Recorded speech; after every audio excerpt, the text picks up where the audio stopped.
Hi, my name's Ross Chapman and I'm a product designer. I work at Etch, which is a user experience design consultancy, and I've made my first podcast. I've wanted to do a podcast for years, but I've always found a reason not to, whether that be the format or who would I interview or what kind of kit I need. But I'm not about that anymore. I'm all about doing and learning. So here is the first episode. My first guest is a designer. He's a New York Times bestselling author of Sprint. That's right, it's Jake Knapp. I wanted to ask Jake what kind of person would be ideally suited to run a design sprint. Also, is there such a thing as taste when you come to curating and making decisions? And also ask him a bit about his new book, which is coming out later this year. So I hope you enjoy the episode. Please let me know in the comments and subscribe to get the next one that drops, whoever I decide or get. Jake, thank you for coming on the podcast. Oh, my pleasure. Thank you for having me. I'm honored to be the first guest on the podcast. No worries. So you and I met at the Design Sprint workshop in Copenhagen, which we did. Was greeted with both awesome design sprint goodness and a chill factor of about -3. Yeah, it was really cold. It was really cold. You know, coming from California, I'm just astonished. It's pretty easy to make me cold, but the Danish people, we should point out, were also cold. Like everyone was cold. It was really cold. One of the things I wanted to do there, the reason I booked into the hotel that I did was you could hire bikes, and I love riding bikes. So I said, yeah, I'll take out a bike. And they said, sir, you do know it's -3 degrees out there. I said, I'm fine. And I forgot a hat, gloves, scarf. Oh, I didn't even have my winter boots. And I said, you know, I've got to do this. And went out, crossed the bridge, and it pretty much started snowing. I had nothing. Like I kind of did a quick loop, came back, threw the bike down at the bike rack and said, yeah, I've done it now. But I then kind of wrapped myself warm and kind of didn't want to talk to anyone for an hour after that. It was beyond invigorating. It was painfully cold, but awesome. It was a good time, and we were warm inside. So it was good. No, that was cool. So you penned this amazing book, and actually for me, you signed it as well, which that's right. Lovely. Yeah, bearing in mind it was one of the kind of 5 books that I plonked on your lap, but everyone in the studio loves it, so thank you for doing that. So I wanted to find out from you, I picked this up last year, and I went on summer holiday and kind of took that and a few other books. And this is the one that I didn't put down for a good solid 4 or 5 hours. I pretty much read it cover to cover. And I just wanted to ask you kind of to start, how does it feel like to have written a book on how I want to work going forwards? Well, I'm honored. I'm honored, you know, and I'm a little bit, I'm surprised that it's been as meaningful to people as it has been. I think that it's, I can sort of look back on it and look back on what was going on in my career and in my life and everything, and kind of see in retrospect why it's unusual and why I, you know, had an unusual set of opportunities and why my perspective was maybe a little different. But it's also, a lot of it is just being in the right place at the right time. And so I really feel like just honored and super happy when I hear that it's been useful to somebody, and grateful for all of the people who wrote books and shared techniques and things with me, because of course that book didn't come out of nowhere. That's built on top of lots and lots of great ideas and lots of learnings that I got from other people, and lots of contributions from other folks that went into even, you know, to writing that book. And so I'll just try to deflect as much of that as possible, but it's super cool, and I'm stoked to hear it, because I do think it's a really good way to work. Yeah. I mean, have you found any examples of people using the design sprint that you were like, wow, I did not think of using it that way? Actually, for new people, why don't you explain a bit about what the design sprint is all about? Oh, the yeah, Jake sure. Knapp official version of what is it and what is it good for? Right. This is episode 1. This is like the I Phantom know. Menace of I the forget podcast. this. So we I've have spent to. I've spent 3 hours trying to prepare, and I'm like, yeah, Yeah. I'm good at this. Well, yeah, that's okay. I mean, you can always redo the intro later, but yeah, the design sprint is quite simply, it's like a 5-day process for teams, and it uses elements of design thinking. It uses elements of just behavioral psychology and good like team decision making practices. But fundamentally, it's a problem solving exercise. And so a team will bring in a big problem. This is a small team, 5 to 7 people, and follow a checklist, a recipe of activities over the course of 5 days to decide what's the most important part of the problem, come up with competing solutions to it, choose the strongest of those solutions, and then build a prototype and test it with target customers. And what happens is that you get deeper into the problem. You're able to put aside, shut off email, shut off computers, shut off the normal reaction mode that we're in the office, and get into this highly effective mode where it's really hard work, but really fun, and teams just make radical progress. So that's what a design sprint is, kind of in a slightly large nutshell, a walnut shell, I guess. Yeah. And we've been using it for we've done about 9 or 10 design sprints. We've got a few more booked up in the next coming months. And awesome.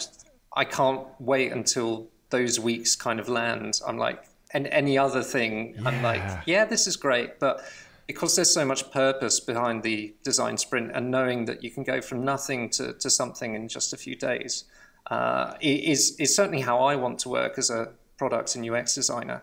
I do find the education part of things with the other members of the team, like the decision maker, and because we're in an agency setting, we're working with partners, you do have to kind of say, yes, this is an intensive piece of work. And that check-in at 9 that you usually do, that stand-up, that one-to-one, for this week you're just going to have to kind of put that to one side. And it's I think that's what's so far the partners that we've been working with have followed it, and they've got great kind of results at the end.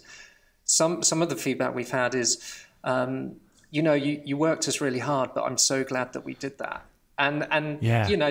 Isn't work about doing the best that you can within the time? Yeah, and I think that the part that's hard about it usually is not, I think the word sprint, in some ways it's unfortunate, and there's sort of a reason why I named it what I named it in the beginning, but which we can go into, but I won't bore you with it now. But I think that it's a bit unfortunate because sometimes people think it's all about speed. And speed is an important part. I think that having a deadline, having a forcing function, not spending too long and making our ideas too precious is really important. But the part that's hard about it is actually getting really deeply into one problem set and actually being able to think really deeply and do focused work. And a lot of the time, I think the way we work, where we're bouncing between our email and a meeting, and maybe Facebook and a meeting, and the web and a meeting or something, or at least that's the way I work. But but like that mode of working is you're shallow. Most of the time you're not digging in deep, and digging in deep is hard, and it's like a muscle that you have to flex and strengthen. And when you get into a design sprint, it is hard work, but it's really satisfying work because it's the whole thing that matters. It's like you're working on the stuff that actually matters. The whole reason why you have those meetings and answer those emails, it's in service of some bigger thing. And in the sprint, you're doing that thing, but it turns out doing that thing, it is hard, but it's so satisfying. And that's, I think, what made it for me, like it was the best of work. It was like trying to recreate those weeks when I felt like, this has been a really hard but super satisfying week. I made a lot of progress. What was going on? And trying to examine how those weeks came together, what the elements were, and sort of reproduce them. Yeah. And some of the designers that I've talked to, and they've done the sprint as well, they question the difference, and you blogged about it recently, about this kind of getting started versus idealism and perfectionism. And I just wanted to know, and you wrote a recent blog post about that.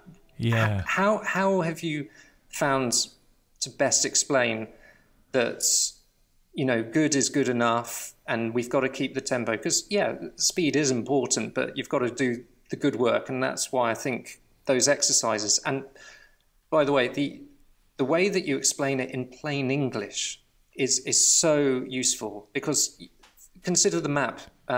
Some people would call that a user journey. Some people would call that the customer journey. And they'd use words that some people wouldn't have heard of before.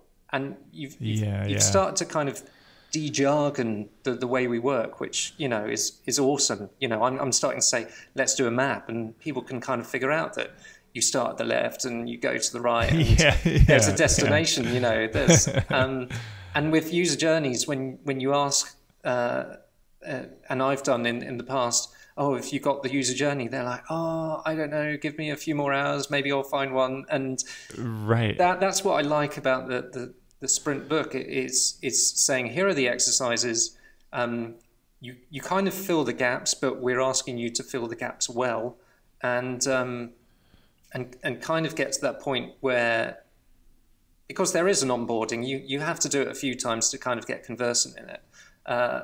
But it's done in plain English, which, I think is a great important. Asset. Yeah, I think it's important. I think that a lot of design talk often, honestly, gets fancy pants. Designers are a little bit fancy pants, and they like to use big. I mean, everybody kind of likes to use big words, and when you work with people who use the same vocabulary, then it's hard not to. It's hard not to use those terms and acronyms and fancy business words, but it does start to shroud the true meaning of things, and it also limits who you can work with and what you can do. And I think if everything is sort of wrapped up in complex language, it can create problems. And I've seen it limit designers, because it's a turnoff to other folks on the team who say like, what are you talking about? It starts to sound like kind of like, baloney. They don't believe in it.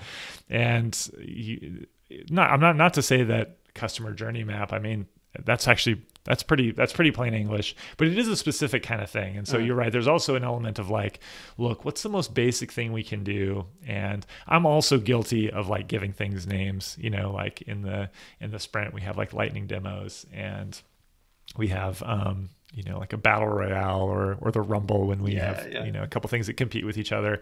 So I get it, but I think that you have to be careful if you give something a name to not make it sound fancy, to not make it sound like let it stand up on its own merits. And I do think that plain language can be very, very powerful.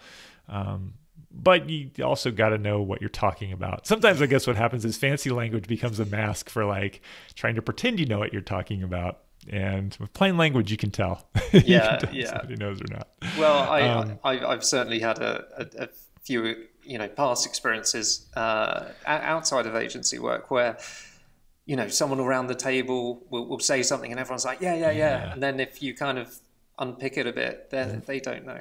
They don't know. Yeah, right. Yeah.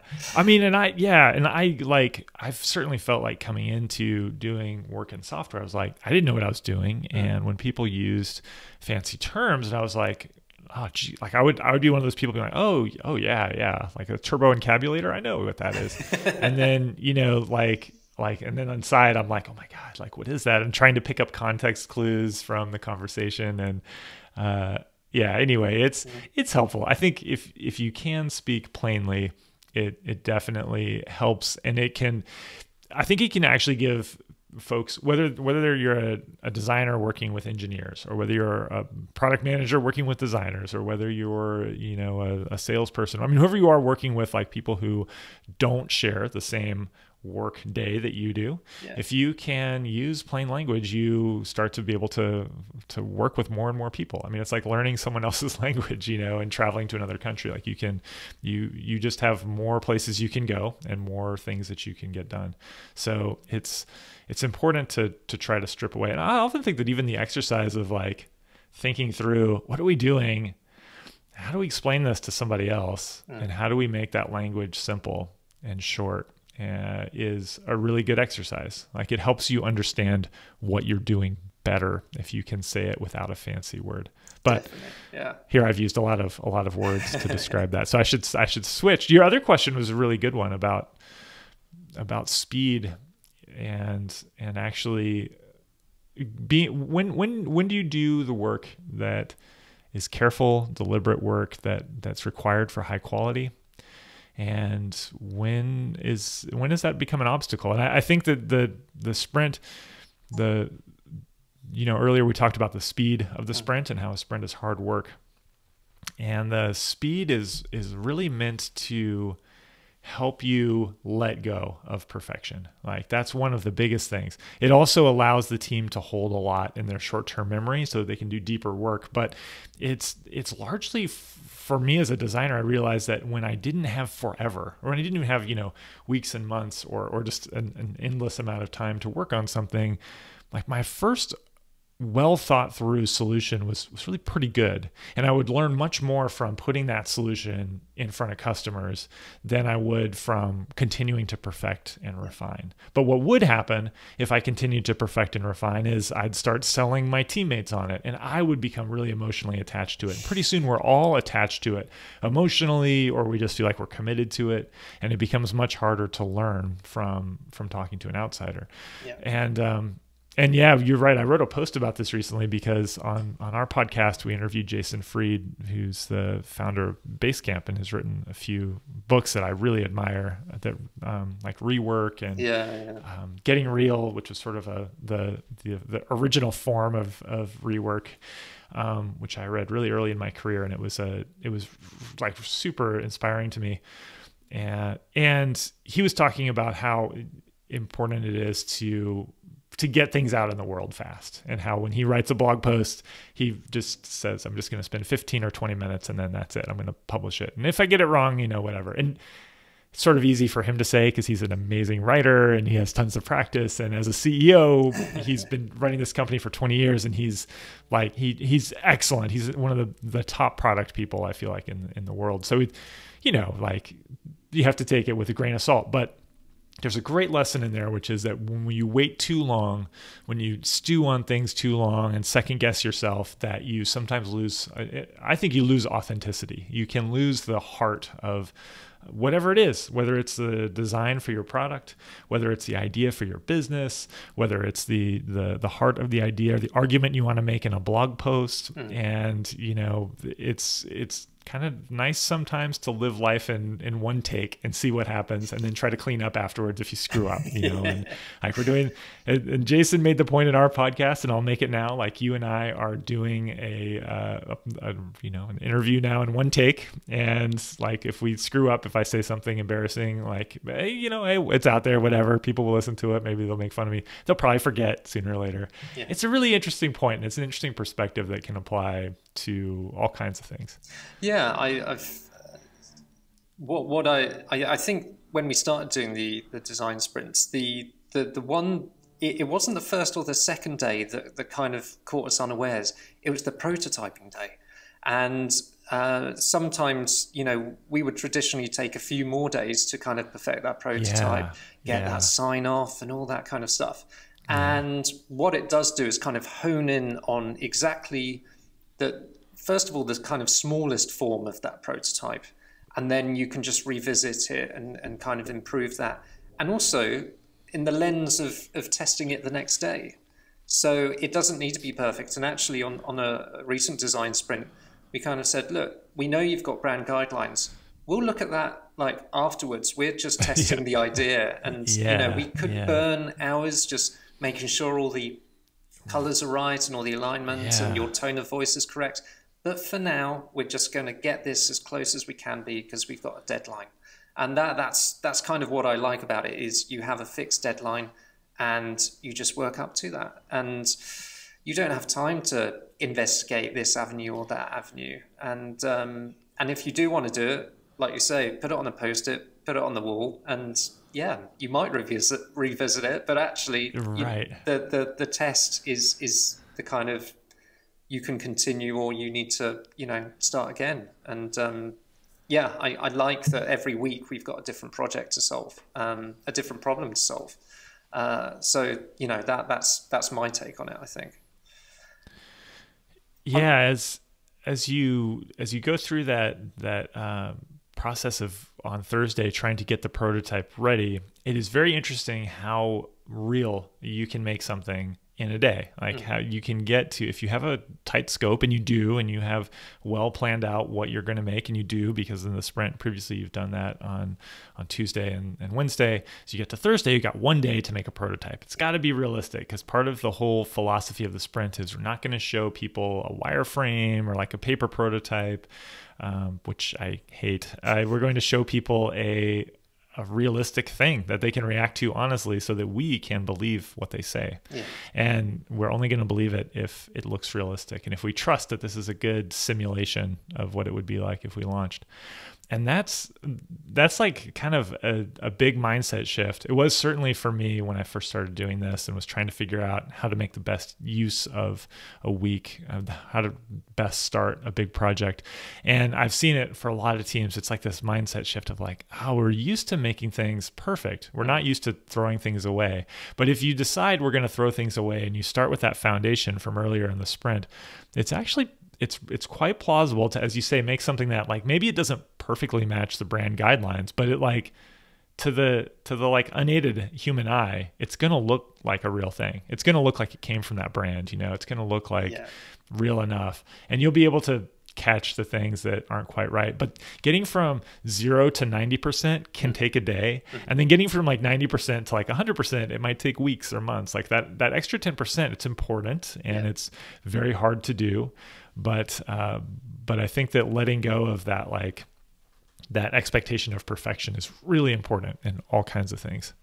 Definitely. And I realized you said Thursday. So we run the 4-day.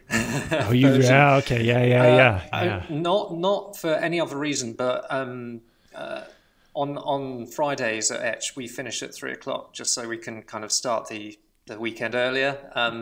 But when I started bringing the design sprint into the agency, I was like, well, Friday we could probably review and maybe kind of send over handover notes and things like that. But really, for the focus, we're going to just do it in the 4 days.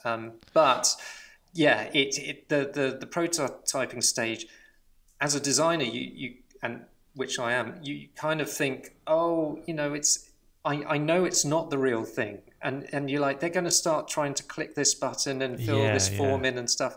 And actually, sometimes they don't. And they're actually way more forgiving than we give people credit for. That some of the testing scenarios, I've said, some things won't work, and that's okay. And we just want to see how you behave with this thing that we're putting in front of you. And that you kind of have to brush off the designer kind of perfection kind of thing about you, and just go. It's like if you've ever watched a movie recently that's like, like a pretty good movie but not great. Like there's moments in the movie where you're kind of like rolling your eyes. Movies are a great like metaphor parallel of the prototype, because when you watch a movie, you have this suspension of disbelief. Like you're watching and you're in it, you're like experiencing this person's life or like this like story or whatever. And of course it's not realistic a lot of the time, but it doesn't matter, because if the movie's well done, then you get drawn into it and you believe. But then if something breaks, like if something is like too unbelievable, a line of dialogue is wooden, or a special effect is like too over the top, or a plot, there's something in the plot just like, I wouldn't believe that character would do that. When something like that happens, it breaks, and you're like, oh god, and you might say to the person next to you, I can't believe I would make fun of the line or whatever it is. But then normally we get drawn back into the movie. We get pulled back in, and we're ready to believe again very quickly, even after a stumble. And unless the movie is horrible, like that's the case. Now, if you've ever watched like a making of part, like a special feature, that comes often with movies, or they used to when movies were on DVD instead of just streaming. And they show like the storyboard. I don't know if you've ever watched this, but sometimes they show the storyboard and Yeah. it's like like they drew the frame, and then they'll even be doing like voiceover, like talking about it, or have music, but it'll be like frame, and it's like one frame per, maybe per second, but maybe more like every 4 seconds. And you just can't really get into the story in the same way. It's just not the same thing. And this is like the difference between the kind of prototype that we build in the sprint. It's like a good movie, but maybe not Academy Award winning. Like it's going to have some lines of dialogue that are bad or some holes in the plot, but the audience will still be in it. They'll still forgive us. They'll still want to believe that this is reality. And when something doesn't work, they're going to try to recover from it. Now, a paper prototype or a wireframe, that's more like showing the special making of thing, where you're just showing the storyboards every few seconds, and you can't get into it in the same way. But yeah, that's a really roundabout way of saying you're totally right. People are forgiving. Like something will not work, they'll be like, oh, and they'll realize that the spell will be broken. They'll realize they're in a prototype. But in another moment, they will be back in the zone, and they'll be back believing it, and the simulation will recover. And that's really what you get, because then you get to sort of see the future in a little bit of a peek at the future. Yeah, no, I totally agree. I was penning a post yesterday about ideal icebreakers, which well, I remember in the workshop you said, icebreakers is kind of corny, but let's do this thing. And then you're like, you just did an icebreaker. Do you have any other examples of icebreakers that you've found to be really awesome? Because there's only so many times I can teach people to high five, and that works for me. But... I don't like starting with an icebreaker, and I also don't want to give up any time, because I know that by the end of the day on Monday, I'm going to want to have all the minutes that I can. Yeah. And then I also know that from doing these sprints that the ice eventually breaks on its own. Like, people talk, they get into doing the activities, doing the work, and there's never like Monday afternoon or Tuesday, there's not this like awkward, like, oh, we haven't met. I mean, it's only 5 or 7 people. Like, it just kind of comes together. And I feel like in an okay way. But I have talked to a lot of folks since this came out, and I found a lot of people are like, no, in this situation that I'm in, or just for me personally, like they're more comfortable with starting off with an icebreaker. I mean, maybe they're just less awkward than I am, and they can sell it better. There's all kinds of reasons why it might work for somebody.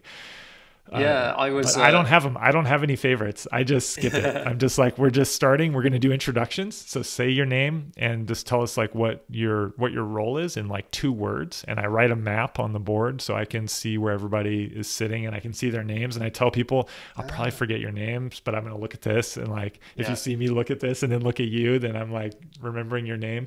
That's a great tip. And then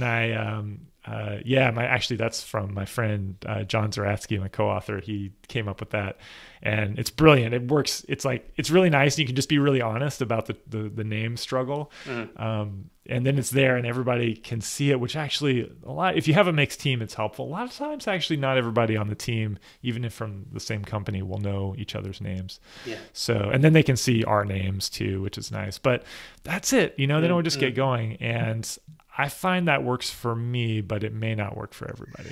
Actually, on that, I found in previous kind of meetings and workshops that when you do say, hey, shall we introduce each other, you've lost 30 minutes, like easily. Yes. Like you actually go around the table and you stop, and then oh my God, it's the worst. Someone decides to go off this tangent, and you're like, okay, well, we kind of wanted to do this, but hey, we're here.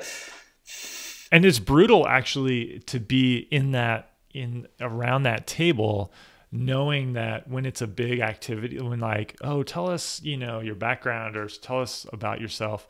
And you're like, especially like if it's free form and long, and you're like trying to think, what am I going to say? And it's like coming closer and closer. You're not listening to what the other people are saying. You're just like, oh God, they're talking really loud and good. I have time to think. And or they're writing down everyone's names. They're going, Chris. Yes, Chris. So they're not actually listening. Right. They're like, I'm doing my homework now. Totally. So I do think that I'm sure there's like a good way to do a short, maybe note and vote, just another silly name that I give an activity, but where everybody jots something down and then shares it. But They should totally haven't vote ever on each thought other's about it. names, like in the Yes, sprint. yeah. You Who could has the best name? Yeah. Yeah. Whose name wins, and then everybody the rest of the week has to have that name. Like we're all Ross this week. It should be super confusing, but yeah. Awesome. I have one last kind of key question, and then I want to talk about what's next for you. And because I know you're writing, I know you don't want to use the author title yet, but you know that Yeah. that black circular badge on the top of new sprint books kind of dictates that maybe you've hit that. So I wanted to briefly ask you the subject of taste. So I know that some of the design sprints work, and I've seen some kind of job ads like I'm a design sprint master, and you know I'm this, that, or the other, and it's like creating this whole. I find it noise, but it what I'm keen to know is, do you find that the best kind of facilitators are ones that have had a bit of life experience, or they look at the right things like all good designers should? And how do you think taste plays a part in running a design sprint? Because you go through and you fill in the exercises and you do it, but there is a part where you have to kind of curate and choose and decide. And I feel like, you know, the more kind of diverse and different aspects and different kind of backgrounds of people that are in the room make for a really interesting kind of design sprint and ultimately a prototype and that kind of thing. Do you have anything to say on how taste plays a part in the design sprint? Yeah, that's an interesting question. That's one I kind of have to think about. I'll think out loud. I think that one of the real strengths of the design sprint has been that it's very robust. It is hard to mess it up. So if you follow that recipe at a company, if you're in the position that you can get your team to clear their calendar for a week and come together, there's the big challenge. Do we have a problem, and do we have a willingness on the team to experiment with this process, come into the room and follow the checklist? If you follow the checklist, you can be a very imperfect facilitator. You can be, you can have a lot of things not go so well for you, but if your team is willing to follow along and they're willing to give you like the benefit of the doubt and know that your job is following those steps, the sprint will work. And I hear a lot of stories from people saying like, I was really nervous and, but it worked. Like we learned from it and it was a good experience. And it is very rare for me to hear we did it and it didn't work. And when it didn't work, it's usually for one of these key things like we had to split it up over a bunch of days and the decision maker wasn't involved, or people weren't committed to being in the room the whole time, things like that you would expect, or things that we talk about in the book being sort of the ways that it can fail. So on this one side, on like the baseline, it's like if you follow the steps, you could be non-expert and you could still get a good outcome. I mean, probably nobody's going to be in that situation unless they have some credence on the team. Nobody's going to like give the reins for a week to, an intern, to maybe like a super, I don't mean to diss interns, but maybe like a really like, like dynamic, with some natural leadership skills intern would be in that situation. But usually it's going to be somebody who has a bit of experience, who's been on the team for a while, who has that situation. But you don't have to be an expert facilitator. However, on the other end of the spectrum, there is like the sprint is an opportunity there's an opportunity for a facilitator to help a lot and to provide sort of some product guidance or some guidance to the team as you go through.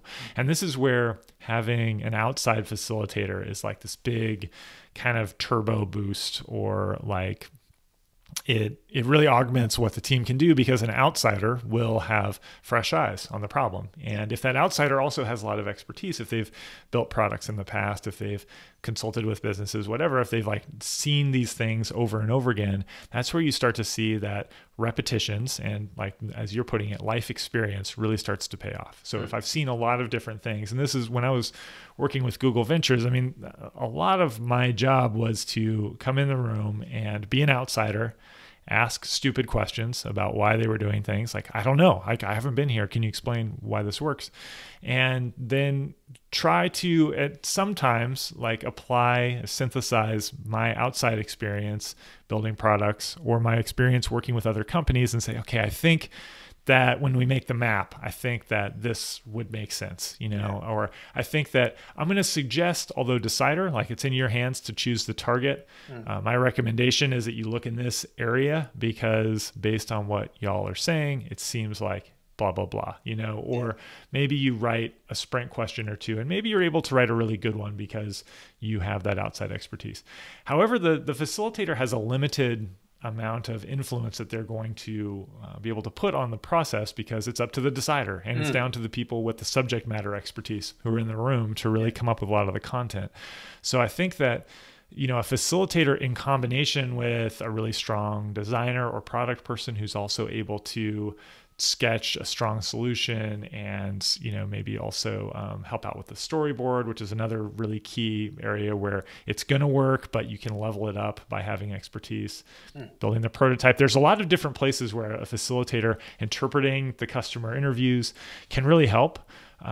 So it's hard to break, but somebody with a lot of experience and expertise as an outsider can make it amazing, I think. At least I'd like to think so. I'd like to think there's still some value in, in having experience. Yeah, definitely. And I guess that question comes from, we have good links with the local university here, and some of the students I know are picking up the book and going, oh yeah, I know that, you're talking about it a lot and I'll read it as well. And the people that are doing design sprints that I'm aware of only through Twitter or LinkedIn, they have had a few years experience, and I don't know whether there's a situation where, someone can just pick up the book and just go for it. And I'd like to think that there is. I'd like to reduce the barriers to doing, good design and carrying that forward. Well, I think the hope is that people won't have to spend all the years that it took me to realize that those were the steps I should do at the start of a project. Yeah. Hopefully they won't have to spend, 15 years coming to that conclusion. And if they can start there, if they can start with the benefit of all of my time and our time and the people who came up with things that I was able to build on and I didn't have to think through for myself, then you hope you could just give people a head start and they can not have to go through all the stuff you went through, and they can just skip it, and then they'll go on to do things way better than what I could do. But maybe they just it's like a save point in a video game. It's like I got through I got through I can only think of Mario Brothers, but I got through World 1-1. You can't save in the Mario Brothers that I used to play anyway, the old Nintendo. But I got past a few levels. Here's how I did it. Now hopefully you don't die and you can go on further than I did. That's kind of what it is. So Jake, what's happening now next for you? I know you've been writing a lot, and I don't know what you're writing. There's a bit of science fiction in there, but I also know you've got other things in the works. So what can you talk about now, and when are things going to drop? Yeah, well, I'm doing a couple things. I am also teaching sprint workshops. So as you know, because you were at one, and so people who are interested in that can go to thesprintbook.com and sign up. I have a newsletter, and I send out stories about design sprints, and when I'm doing workshops, I send out little updates about those. But the main thing that I'm doing these days is writing, and so I have a new book coming out in September, and this is a book that I wrote with John Zaratsky, who's one of my co-authors from Sprint. But it's not a sequel to Sprint. It's not about design or business. It's a book about time, about how to use time each day, and it's about really how to make time for the things that are important, how to kind of slow things down a bit so that we're able to get more joy and satisfaction out of each day, and how to make little adjustments to the ways that we use technology, the way we use our phones and the way we use the internet and the way we make decisions about how to spend our time in the day, so that we have more joy in our lives. And that's kind of the idea, is to turn down the busyness a bit. So that book is called Make Time. And if you go to maketimebook.com, it's not up as I'm speaking to you right now, Ross, but hopefully by the time people are listening to this, because I'm supposed to make the website the next couple of days. So yeah. I've seen now I really have to. Yeah, no, I've seen, you talk about, do you feel like it's the personal companion to the work companion? That this is for work, I think so. This is for play. Yeah, I do think that. I said it's not a sequel, but it is definitely philosophically similar. And you will see, we talk in the book about our experience running sprints, which it gave us this opportunity to experiment with people's days. You think like over and over and over again, we were experimenting with what was going on, and we could see like, it's interesting how when you take that away or you do that, their energy is better. They're happier. Like they just feel better, because some of it is about getting work done and building products, but a lot of it is just about what's a satisfying way to spend your time. And that's a lot of those lessons we started to take to heart and try to apply to our own lives. And we got in this kind of experimental mindset of what are small shifts that we can make, and how do you sort of systematically put those shifts together into something that makes a lot of sense. And so this book, though, rather than being like this very specific checklist of things that you have to do, which is what Sprint is, in Make Time, it's like a buffet. There are a lot of different ideas in there. And what I've found is that people who have been test readers of it have taken a few of those ideas that fit into their lives, and those things work for them, but you don't have to take sort of the whole thing. It's kind of, you can read our philosophy on it, our take on it, and then you just pick up a few of the things, you apply them, and it's sort of very low key, but I think there's some good stuff in there. So it'll be interesting to see how people react to that. It's not very smart. I think the smart thing to do is to write a book that builds on the one before and is really like the same audience. So I don't know. This is more of a self-help book, I guess. Awesome. But yeah. And when's that dropping?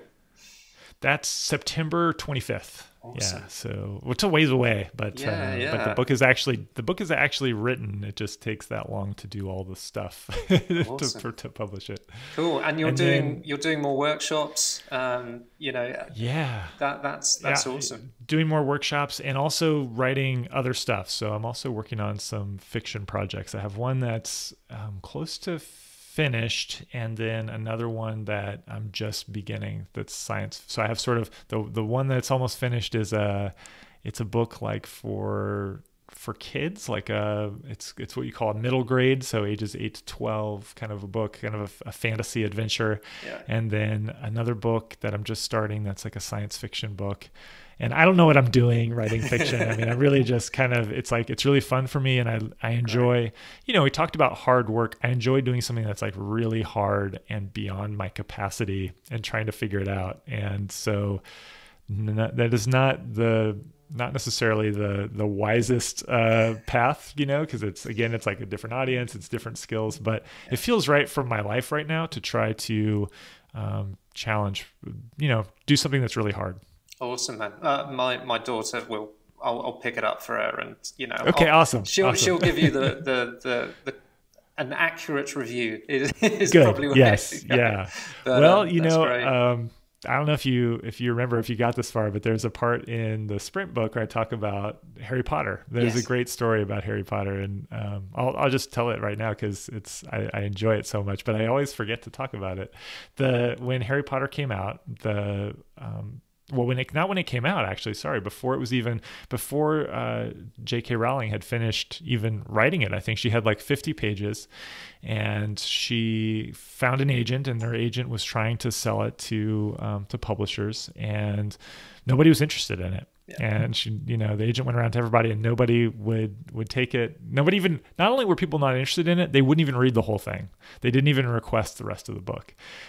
So these are all these people who are like supposedly, imagine how much do you feel like you had the first 50 pages of Harry Potter in your hands. You're like, I'm not even going to read it. Like, I don't even want the rest. Like, that's just, it's so sad for those people. But finally this one guy gets it and he brings it home, and he doesn't even read it, but he has a daughter who's like 8 or 9, I can't remember, and she picks it up and she goes up to her room and she reads it, and she comes back down and she's like, "This is the best thing ever, Dad. You've got to get the rest of this book." And he's like, and he didn't even do it. And like, she just kept nagging him. She was like, "Where's that Harry Potter book? Like, I really want to read the rest of it." And then so finally he requested it, and I don't know whether she had to finish writing the rest of the book or not, but at any rate, like, they first printed like, I don't know, like 500 or 1,000 copies. Like, it was just like, it's such a case of like the actual customer being more of an expert than the experts. And this is one of the things we talk about in the sprint, is like, you have to put your product in front of the real customer, because no matter how much of an expert you are, you just don't know how they're going to react until it's out there in their hands. So anyway, yeah. So your daughter will probably hate my book, but she'll be honest, and she's an expert. Awesome, Jake. Look, thank you so much for spending your morning just chatting with me and just telling a bit more about, what's happening. Where can people find you, Jake? Oh, yeah. You can find me you can go to jakeknapp.com. You can find me on Twitter at JakeK. I don't tweet a lot, but when I do, they're really good. Actually, they're not. They're not even good. But that's where I am online. Awesome, man. Well, thank you very much. Thanks a lot, Ross. So that was the end of episode 1. I hope you enjoyed it. I certainly learned a few new things. Jake believes anyone can pick up the book and run with it. I also learned that he's not a fan of Icebreakers, and I found out more about the new books that he's working on. I hope you enjoy the episode.